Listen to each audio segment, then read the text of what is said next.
Many of the inventions of the past 100 years have changed the way we live our lives. Mobile phones are owned by almost 6 billion people worldwide. And when over 6 trillion texts are sent every year, many of us believe that we can't live without them. People are always trying to think of the next big invention that's going to change the world. But for some inventors, this doesn't mean designing a new phone app or building a smaller, quicker, lighter computer. For some inventors, it's about looking at what everyone really can't live without. Emily Cummins is a young inventor who is looking for new ways to help people. She started inventing at a very young age. At the age of 4, my granny gave me a hammer. I used to spend hours with him in his shed at the bottom of the garden. As I got older, he would teach me about the different properties of materials and how to use the tools and the machinery in his shed. While she was still at school, Emily designed a new type of fridge. But her fridge doesn't look like the ones that most of us have in our kitchens.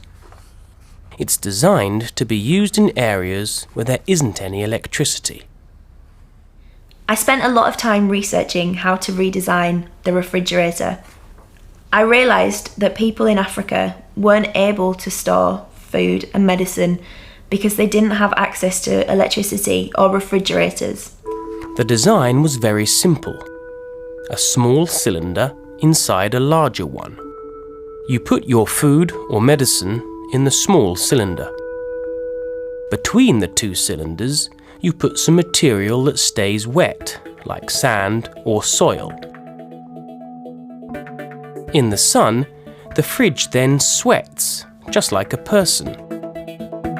The water evaporates and pulls the heat out of the small cylinder, and the contents stay cool.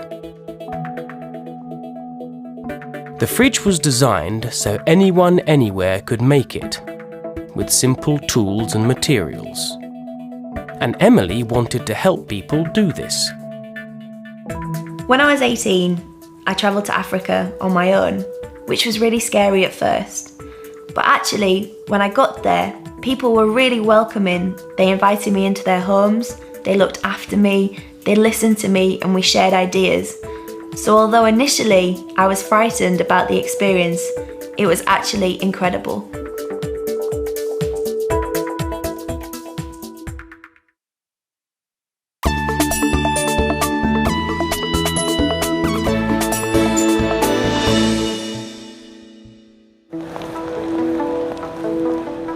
It is estimated that about 60% of the world's population need eyeglasses to see clearly. Everyone should have their eyes checked regularly by an eye care professional. But in parts of Africa, there's only one eye care professional for 8 million of the population. If you can't see, you might not be able to read or drive or even work.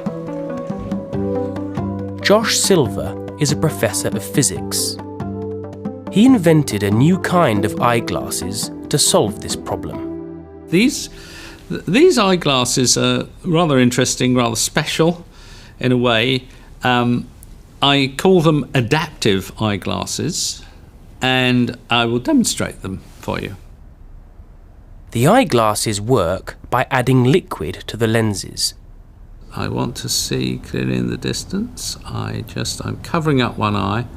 I'm adjusting the lens in the other eye until I've got nice clear vision. I then do the same with the other eye, and there we are. Right, I can now see clearly in the distance. So these glasses have the interesting feature that I can change each lens so as to suit my vision and get clear vision. When you go through this correction procedure and you get the eyeglasses set to your vision, you don't wear them like that. You do up the screws on this frame and you cut off the adjusters And then you end up with this, which you can wear. And this is my pair. And there are about 40,000 or so of these in use now in about 20 countries. It's taken Josh over 20 years of research to develop these eyeglasses.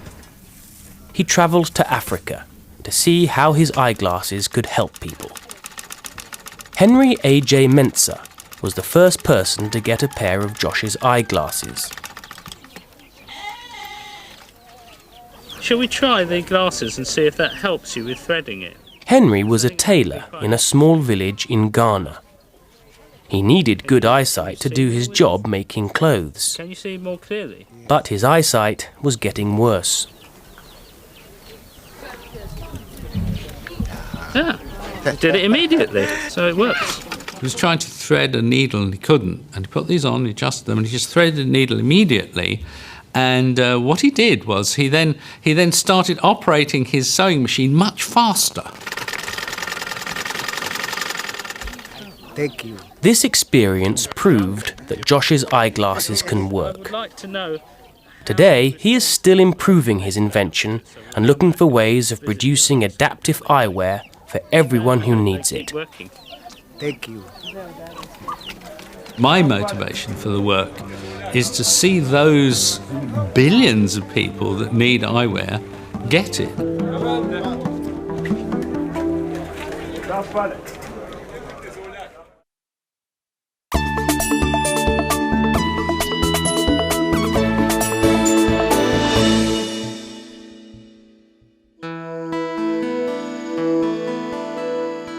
No one can live without water. But today, over 1 billion people live in water poverty. They haven't got easy access to clean water. Drinking dirty water makes millions of people sick and kills thousands of people every day. After seeing the terrible result of the Asian tsunami in 2004, inventor Michael Pritchard decided he wanted to do something about this problem. It is expensive and difficult to send bottles of clean water to disaster areas. Michael thought it was a simple problem. Water is everywhere, and Mother Nature has her own way of getting water to people. They're called the clouds. They pick the water up from the sea for free. They take the salt out of it for free. They transport it hundreds of miles for free, and then they dump it on the mountains and the rivers and the streams. And where do people live? Near water. So Michael Pritchard invented the Lifesaver water bottle. Using a special filter, the bottle can clean any water, making it safe to drink. What the Lifesaver bottle allows people to do is take that water, put it in the bottle, give it a few pumps, and the bottle, just through filtration, very small holes, removes all of the bacteria and all of the viruses and makes the water sterile and safe to drink. This new technology saves people's lives, and Michael has developed more products using his technology, like the Lifesaver jerry can. The Lifesaver jerry can process up to 20,000 litres of water and is specifically designed to go into people's homes and to be used on an everyday basis. Ça signifie la vie, signifie. Parce que moi, pour nous même si on sait 100 gallons notre pâte là encore, signifie la vie pour nous. Parce que c'est plus gros cadeau, un gros cadeau que bon Dieu te voulait faire. C'est un gros travail que bon Dieu te voulait faire dans son nom. Michael has travelled around the world seeing his products in action, saving lives.